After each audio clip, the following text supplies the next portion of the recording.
सांगली लोकसभेचा निकाल आता जवळ येऊन ठेपलेला आहे. 4 जूनला निकाल आहे.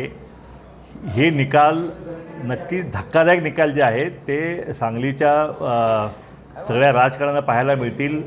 यामध्ये 3 प्रस्थापित धनदांडग्यांच्या विरोधात एक विस्थापित अशी लढाई जी आहे ती या ठिकाणी झाली. जरी आम्हाला मीडियाने बेदखल केलं असेल, प्रिंट मीडियानं आम्हाला बेदखल केलं असेल, पण जनतेच्या मनामध्ये मात्र एक सुप्त लाट होती. ती लाट जी आहे ते 4 तारखेला आपल्याला नक्की त्या दिवशी तुम्हाला रिझल्ट कळेल. या मतविभाजनाचा फायदा होऊन आम्हालासुद्धा विजयाची या ठिकाणी आम्हाला खात्री आहे. आणि अशा प्रकारे सांगलीची लोकसभा जी आहे, सांगलीची लोकसभा झाल्यानंतर ताबडतोब आता विधानसभा होत आहेत. आज आम्ही सांगलीतील लोकसभेमध्ये ज्या कार्यकर्त्यांनी धनदांडग्यांचा विरोध झुगारून त्या ठिकाणी रात्रीचा दिवस करून त्या ठिकाणी काम केलं, त्या सगळ्यांचा आभार मानण्याचा कार्यक्रम आज आम्ही घेतलेला आहे. आभार मेळावा घेतलेला आहे. आणि त्या आभार मेळावा मध्येच आम्ही कार्यकर्त्यांना आम्ही आदेश देणार आहोत की सांगलीची आता लोकसभा झाल्यानंतर आता सांगलीच्या विधानसभेच्या ज्या 8 जागा ज्या आहेत त्या 8च्या जागा ज्या आहेत ओबीसी बहुजन पार्टी त्या ठिकाणी त्या जागेवरती आमचे उमेदवार त्या ठिकाणी उभे राहणार आहेत. आणि 8 पैकी किमान 4 ते 5 जागा ज्या आहेत त्या ओबीसी बहुजन पार्टीचे उमेदवार जे आहेत ना आमदार निवडून आल्याशिवाय राहणार नाहीत. मी आत्ताच मतदारसंघसुद्धा आपल्याला जाहीर करतो मी की एक तर जत मतदारसंघ आहे तो ओबीसी बहुल आहे. त्यात खानापूर वाटपडे तिथं ओबीसीचा आमदार निवडून येऊ शकतो. त्याचप्रमाणे कवठेमहांकाळ तासगाव जो आहे तिथंही ओबीसीचा आमदार निवडून येऊ शकतो. सांगली जी शहर आहे इथे या ठिकाणी प्रचंड मोठ्या प्रमाणात ओबीसींची लोकसंख्या आहे. इथेही ओबीसीचा आमदार निवडून येऊ शकतो.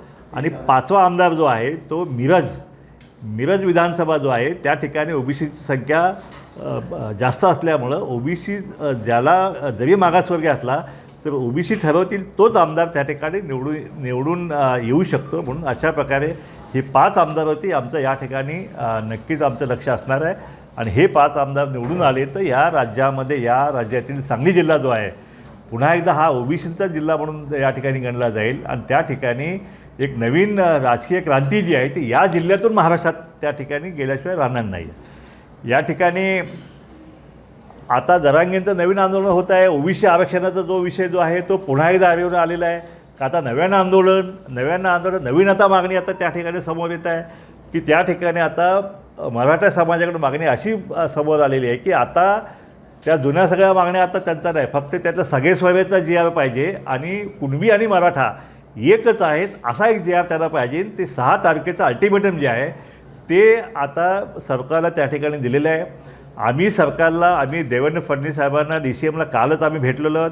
आम्ही त्यांना इशारा दिलेला आहे जर मराठा समाजाच्या दबावाला बळी पडून आपण जर असा काही GR आपण काढला, कारण यापूर्वी असे त्यांच्या दबावाला बळी पडून बेरात्री 2:45 वाजता GR काढलेले आहेत. जर असा काय तो आपण GR जर काढला तर मात्र ओबीसी जो आहे तो त्या ठिकाणी एकीकडं मराठा समाजाचं आंदोलन आणि दुसरीकडं ओबीसीचं प्रचंड मोठं आंदोलन जे आहे ते या महाराष्ट्रामध्ये 2 प्रचंड आंदोलनं त्या ठिकाणी पाहायला मिळतील. आम्हालाही रस्त्यावर उतरल्याशिवाय प्रश्न आम्हाला दुसरा भाग उरणार नाही. आणि तरीसुद्धा आपण हे जे आंदोलन जे आहे हे दखल आपण नाही घेतली आणि मराठा समाजाच्या बाजूनच GR आपण काढले, मग मात्र येत्या विधानसभे मात्र या सरकारचा प्रत्येक आमदार जो आहे त्या आमदाराला पाडायचं काम जे आहे ते ओबीसी समाज केल्याशिवाय राहणार नाही. नुसतं पाडणार नाही तर ओबीसीचे त्या ठिकाणी आमदार निवडून आणून सत्तासुद्धा हातात घेण्याचं काम ओबीसी केल्याशिवाय राहणार नाही.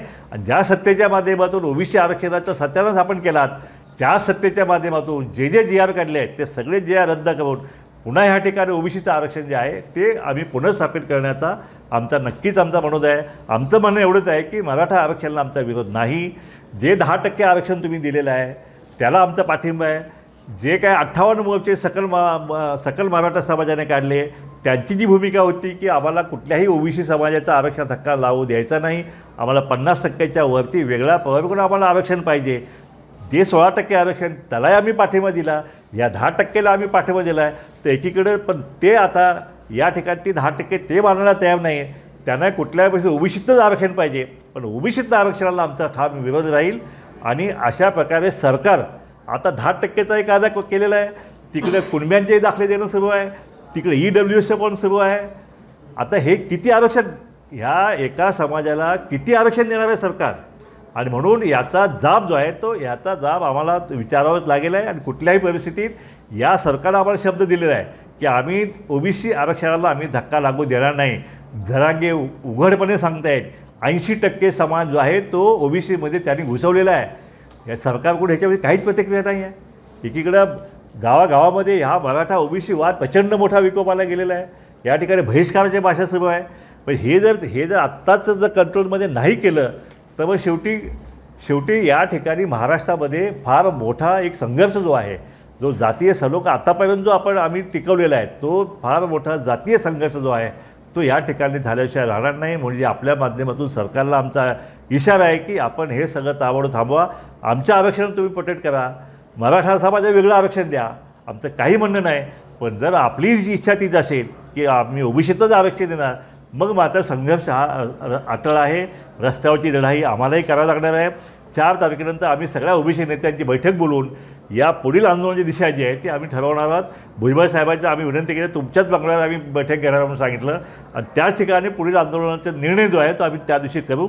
पण एकंदरीत परिस्थिती पाहता आता मात्र ओबीसीचं आरक्षण आमचं टिकवण्यासाठी, संरक्षण करण्यासाठी आम्हाला राजकीय लढाई, रस्त्यावरची आंदोलन लढाई आणि न्यायालयीन लढाई तीसुद्धा आम्हाला करावं लागेल. अशा प्रकारे तिन्ही मार्गाने आम्ही लढाई करून कुठल्याही परिस्थितीत ह्या 450 गरीब ह्या ओबीसीच्या लेकरा बाळांचं जे आरक्षण जे आहे ते भाजी भाकरी जी आहे ती टिकवण्यासाठी आम्हाला वाटेल ते करायला तर केल्याशिवाय आम्ही स्वस्थ बसणार नाही.